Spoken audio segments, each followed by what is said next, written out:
नमस्कार, बुलेटिन में आपका स्वागत है। मैं हूं आपके साथ जीनत सिद्दीकी। शुरुआत खबरों की कर लेते हैं। पहलवानों के धरने से जुड़ी बड़ी खबर आपको बता दें। दिल्ली पुलिस ने राउज एवेन्यू कोर्ट में स्टेटस रिपोर्ट दाखिल कर दी है, जिसमें पुलिस ने कोर्ट को बताया सभी पीड़िताओं के 164 सीआरपीसी के तहत बयान दर्ज किए जा चुके हैं। राउज एवेन्यू कोर्ट ने दिल्ली पुलिस की स्टेटस रिपोर्ट का रिकॉर्ड कर लिया है इस स्टेटस रिपोर्ट को, और साथ ही कोर्ट ने स्टेटस रिपोर्ट की कॉपी शिकायतकर्ता को देने को कहा है। दिल्ली पुलिस ने कोर्ट को बताया कि सभी शिकायतकर्ता पहलवानों के 161 के बयान भी दर्ज हुए हैं। राउज एवेन्यू कोर्ट में मामले की अगली सुनवाई 27 जून को होनी है। तो बेहद ही महत्वपूर्ण है ये बयान। और अब इसके बाद देखिए, एक प्रश्न जो इन सब के पीछे है वो ये कि क्या पहलवान अपने घर वापस चले जाएंगे। प्रमोद हमारे साथ, हमारे सहयोगी जुड़े हुए हैं। प्रमोद, ये बयान जो दर्ज हो गए हैं, इसके आगे क्या, जरा डिटेल में समझाइएगा। देखिए, दिल्ली पुलिस ने अभी तक की जो अपनी जांच थी उसकी जो स्टेटस रिपोर्ट है, पूरी जांच करने के बाद जो अभी तक इन्वेस्टिगेशन का स्टेटस है उसे जो एक कॉपी है वो कोर्ट में दाखिल करी है और कोर्ट को बताया है कि अभी तक जितनी भी पीड़िता थी, यानी कि जो शिकायतकर्ता महिला पहलवान थे, उनके पहले 161 के तहत दिल्ली पुलिस ने जो है बयान दर्ज किए थे, और उसके बाद 7 शिकायतकर्ता जो पहलवान थे, महिला पहलवान, उनके 164 सीआरपीसी के तहत कोर्ट में भी बयान दर्ज करवा दिए गए हैं। और दिल्ली पुलिस की जो है जांच चल रही है। उस जांच में और क्या क्या चीजें दिल्ली पुलिस ने लिखी है, क्योंकि रिपोर्ट जो है वो कोर्ट में जमा की गई थी, अभी उसे पब्लिक नहीं किया गया है।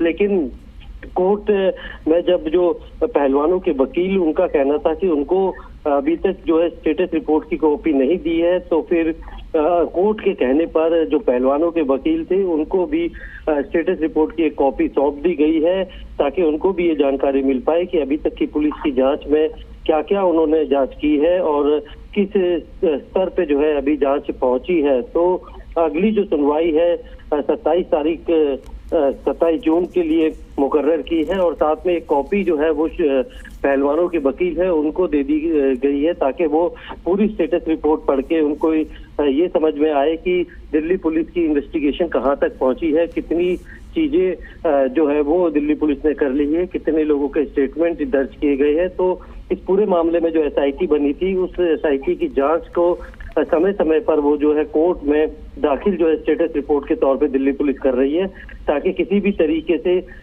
कोर्ट की निगरानी में ये पूरी जांच हो और कोई आरोप जो है वो दिल्ली पुलिस के ऊपर ना लग पाए। इसमें एक और चीज हुई थी प्रमोद, आप इसको बताएंगे बारीकी से। हालांकि अगली तारीख तो 27 जून है, तो हम इसे आज देख सकते हैं। 27 मई है, तो पूरे 1 महीने का समय।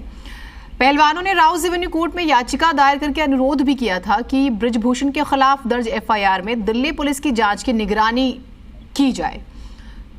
तो इस मामले को फिर हम कैसे देखें, और क्योंकि 27 जून की तारीख मिली है, तो क्या ये धरना तब तक चलता रहेगा, ये भी प्रश्न है प्रमोद, समानांतर ही चला रहा है। बिल्कुल देखिए, जब तक क्योंकि पुलिस ने साफ कर दिया था जब ये धरना शुरू ही हुआ था और जो पहलवान है ये सुप्रीम कोर्ट गए थे, तभी दिल्ली पुलिस की तरफ से ये बता दिया गया था। उन्होंने 2 एफआईआर जो है वो दर्ज कर ली है, और चूंकि जांच जो है वो एक लंबा प्रोसेस होता है, उसमें कई सारे लोगों के स्टेटमेंट रिकॉर्ड होने होते हैं, तो ऐसे टाइम बाउंड पीरियड में जांच नहीं हो सकती, और इसीलिए ये कहा था कि अब धरने का कोई औचित्य नहीं है। एफआईआर दर्ज करने के बाद जब पुलिस ने अपनी जांच की गई थी, तो उसके बाद पहलवान दोबारा सुप्रीम कोर्ट गए थे, लेकिन सुप्रीम कोर्ट ने उन्हें सुनने से इनकार कर दिया और साफ कहा था कि पुलिस ने एफआईआर दर्ज कर ली है, और अब जो है इस मामले में जांच अधिकारी के सामने अगर जो भी कोई मटेरियल या सबूत रखने हैं तो वो जांच अधिकारी के सामने रखिए। और उसके बाद पुलिस लगातार जो है इस मामले में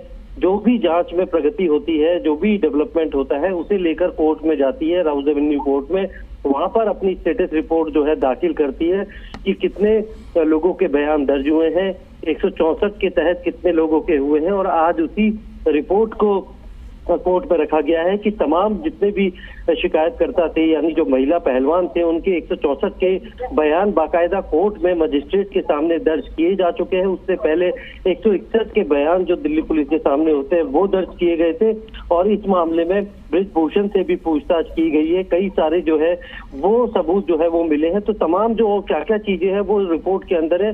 रिपोर्ट चूंकि अभी पब्लिक नहीं हो पाई है, तो इसलिए पुलिस की पूरी इन्वेस्टिगेशन क्या थी उसके बारे में जानकारी नहीं, लेकिन अब कोर्ट के कहने पर उसकी एक कॉपी जो है जो महिला पहलवान है उनके वकीलों को भी सौंप दी गई है, ताकि वो भी ये देख पाए कि पुलिस ने अभी तक की अपनी जांच में क्या क्या पाया है, कितने लोगों के बयान दर्ज कराए हैं। तो ऐसे में अब जो धरना है उसके चलते रहने का कोई औचित्य नहीं रह जाता, क्योंकि इन्वेस्टिगेशन चल रही है। लेकिन अगर पहलवान चूंकि ब्रजभूषण शरण की गिरफ्तारी की मांग को लेकर जो है धरने पे बैठे हुए हैं, लेकिन फिलहाल पुलिस को ऐसा नहीं लगता कि कोई कस्टोडियल इंट्रोगेशन की जरूरत है, इसलिए गिरफ्तारी की कोई जरूरत है, क्योंकि वो लगातार ब्रजभूषण से संपर्क में है और उनसे भी पूछताछ पुलिस कर चुकी है। तो ऐसे में ये जो अब धरना है वो कहीं ना कहीं एक पॉलिटिकल मोटिवेटेड हो चुका है, और इसीलिए इसके ये कब खत्म होगा इसका कयास लगाना फिलहाल किसी को भी इस बात की जानकारी नहीं है कि कब खत्म होगा और किस हाल में। ठीक है प्रमोद, बिल्कुल, लेकिन